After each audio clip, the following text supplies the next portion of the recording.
সুপ্রিয় শিক্ষার্থীবৃন্দ, অনলাইন পাঠ্যক্রমে সবাইকে স্বাগত জানাচ্ছি। আমি মোহাম্মদ দুলাল সরকার, সহকারী অধ্যাপক, উদ্ভিদ বিজ্ঞান বিভাগ, কারমাইকেল কলেজ, রংপুর। আশা করি সবাই ভালো আছো। প্রকৃতির এই প্রতিকূল পরিস্থিতিতে প্রাণের প্রাঙ্গণে তোমাদের পদচারণা কতদিন নেই, তাই মনের দিক থেকে ধীরে ধীরে অস্থির হয়ে যাচ্ছ, সন্দেহ নেই। কি আর করার, ধৈর্য ধরতেই হবে, ভালো থাকতেই হবে। প্রিয় শিক্ষার্থীবৃন্দ, আজকে আমি স্নাতক সম্মান তৃতীয় বর্ষের জেনেটিক্স কোর্সের ইন্ট্রোডাক্টরি কিছু কথা বলবো, আশা করি তোমাদের কাজে লাগবে। তাহলে দেরি নয়, শুরু করা যাক।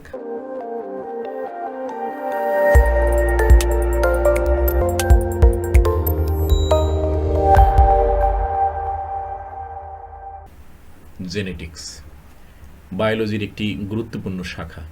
হেরিডিটি ও ভেরিয়েশন নিয়ে এখানে আলোচনা করা হয়। তোমরা জানো, হেরিডিটি মানে বংশগতি ও ভেরিয়েশন মানে হচ্ছে প্রকরণ। প্রকরণ ও বংশগতি এ দুটি এখানে গুরুত্বপূর্ণ বিষয়।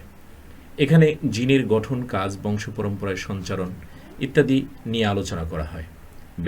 বিজ্ঞানী বেটসন 1906 জেনেটিক্স শব্দটি প্রবর্তন করেন প্রথম। তবে যাই হোক না কেন, জেনেটিক্স শব্দটি বলতেই যেন একজন বিজ্ঞানীর নাম সাথে সাথেই চলে আসে, গ্রেগর জোহান মেন্ডেল। তোমরা অনেকেই নাম শুনেছ, গ্রেগর জোহান মেন্ডেল অস্ট্রিয়াবাসী একজন ধর্মযাজক। তিনি জন্মগ্রহণ করেন 1822 খ্রিস্টাব্দে, মৃত্যুবরণ করেন 1884 খ্রিস্টাব্দে। দীর্ঘ 7 বছর বিভিন্ন মটরশুঁটি গাছের উপর গবেষণা করেন তিনি। তার এ গবেষণা ও ফলাফলকে সামগ্রিকভাবে মেন্ডেলিয়ান ইনহেরিটেন্স বলে।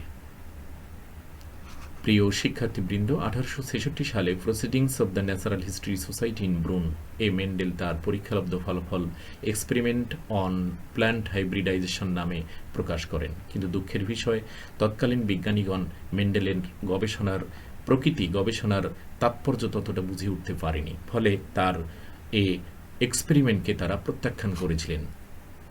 মেন্ডেল তাতে খুব সংক্ষুব্ধ হয়েছিলেন, কিন্তু করার কিছু ছিল না। তার এ গবেষণা তখন আনফেইল থেকে যায়। 1900 সালে Hugo the Vries, curl Correns এবং এরিক শেরমার্ক নামক 3 জন বিজ্ঞানী পৃথক পৃথকভাবে গবেষণার মাধ্যমে মেন্ডেলের সূত্রগুলির তাৎপর্য উপলব্ধি করতে পারেন। প্রিয় শিক্ষার্থীবৃন্দ, এদের মধ্যে কার্ল কোরেন্স মেন্ডেলের গবেষণালব্ধ ফলাফলকে দুটি সূত্রাকারে প্রকাশ করেন। সূত্র দুটি আমরা সবাই জানি, প্রথম সূত্র দ্বিতীয় সূত্র নামে পরিচিত। কিন্তু আসলে প্রথম সূত্রটা হচ্ছে ল অফ সেগ্রিগেশন, দ্বিতীয় সূত্রটা হচ্ছে ল অফ ইন্ডিপেন্ডেন্ট অ্যাসর্টমেন্ট। আমরা পরে অন্য আরেকটি ক্লাসে সূত্র দুটি নিয়ে বিস্তারিত আলোচনা করব। আমরা এবার জানব মেন্ডেলকে কেন জেনেটিক্সের জনক বলা হয়। মেন্ডেলের গবেষণার মাধ্যমে বংশগতির মৌলিক সূত্রের আবিষ্কার ও প্রকাশের মাধ্যমে যে ভিত্তি রচিত হয়, তার উপর নির্ভর করে জীববিজ্ঞানে জেনেটিক্স বা বংশগতিবিদ্যা নামে একটি গুরুত্বপূর্ণ শাখার বিকাশ ঘটে। এ কারণে মেন্ডেলকে জেনেটিক্সের জনক বলা হয়। বৃন্দ, জেনেটিক্স সম্পর্কে জানতে হলে এই শাখার কিছু গুরুত্বপূর্ণ ভিত্তি শব্দ সম্পর্কে আমাদের জানতে হবে। আমি পার্সোনালি এই শব্দগুলোকে জেনেটিক্সের পাসওয়ার্ড মনে করি। আমরা সেই শব্দগুলো সম্পর্কে জানবো। শুরুতেই জানবো জিন বা ফ্যাক্টর কি। খুব গুরুত্বপূর্ণ একটি শব্দ। জিন হলো ক্রোমোজোমের সুনির্দিষ্ট লোকাসে অবস্থিত ডিএনএ, কোনো কোনো ক্ষেত্রে আরএনএ। আমরা জানি কিছু কিছু ভাইরাল ডিএনএ জিন হিসেবেও কাজ করে, সেজন্য বলা হয় কোনো কোনো ক্ষেত্রে আরএনএ অণুর সুনির্দিষ্ট খণ্ডাংশ, যা জীবের বংশগতির মৌলিক কার্যকরী একক এবং বংশ পরম্পরায় জীবের বৈশিষ্ট্য বহন করে। তো আমরা বাম দিকে একটা ছবি দেখতে পাচ্ছি। ছবিটি ক্রোমোজোমের একটি সুনির্দিষ্ট লোকাস মানে ক্রোমোজোমের যে জায়গায় জিন অবস্থান করে। আমি অ্যারো চিহ্নের মাধ্যমে যে অংশটুকুকে ইন্ডিকেট করছি, তো এই অংশটুকু থেকে একটু জুম করে বড় একটা অংশ ডিএনএ খণ্ডাংশ দেখানো হয়েছে, যার একটি সুনির্দিষ্ট অংশ, পুরো ডিএনএটা না, একটি সুনির্দিষ্ট অংশ যা বংশগতির মৌলিক কার্যকরী একক এবং বংশ পরম্পরায় জীবের বৈশিষ্ট্য বহন করে, তাকেই আমরা জিন বলি। এরপর আমরা জানব এলিল সম্পর্কে। জীবের হোমোলোগাস ক্রোমোজোম জোড়ের সুনির্দিষ্ট লোকাসে অবস্থানকারী নির্দিষ্ট বৈশিষ্ট্য নিয়ন্ত্রণকারী জিন জোড়ার একটিকে অপরটির এলিল বলে। এলিল দুটি একই ধর্মীয় হতে পারে, যেমন টিটি, বা পরস্পরের বিপরীত ধর্মীয় হতে পারে, যেমন ছোট হাতের টি, বড় হাতের টি। আমরা ছবিটিতে লক্ষ্য করি, দুই দিকে দুইটা ক্রোমোজোম দেখানো হয়েছে, একটা প্যাটার্নাল ক্রোমোজোম বা পিতৃ ক্রোমোজোম আর একটি ম্যাটার্নাল ক্রোমোজোম বা মাতৃ ক্রোমোজোম। মাতৃক্রোমোজোম এবং পিতৃক্রোমোজোম উভয়েরই দুইটা পার্ট অর্থাৎ লোকাস দেখানো হয়েছে। ওই লোকাসের ওই অংশ দুইটা, ধরি একটা ছোট হাতের টি একটা বড় হাতের টি, অথবা উভয়ই বড় হাতের টি অথবা উভয়ই ছোট হাতের টি হতে পারে, এভাবে আমরা চিহ্নিত করতে পারি।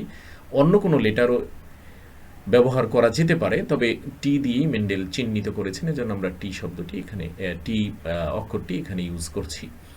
তো এই যে দুইটা পাশাপাশি অবস্থানকারী, সুনির্দিষ্ট লোকাসে অবস্থানকারী পাশাপাশি দুইটা জিন, একটিকে অপরটির এলিল বলা হয়। এটাকে যদি আমরা আরেকটু ইলাবোরেট করে দেখাই, দুইটা পাশাপাশি হোমোলোগাস ক্রোমোজোম। হোমোলোগাস ক্রোমোজোম আমরা সমসংস্থ ক্রোমোজোম বলি। একই গঠন, আকৃতি এবং জিনের বিন্যাস সমন্বিত ক্রোমোজোমকে হোমোলোগাস ক্রোমোজোম বলা হয়।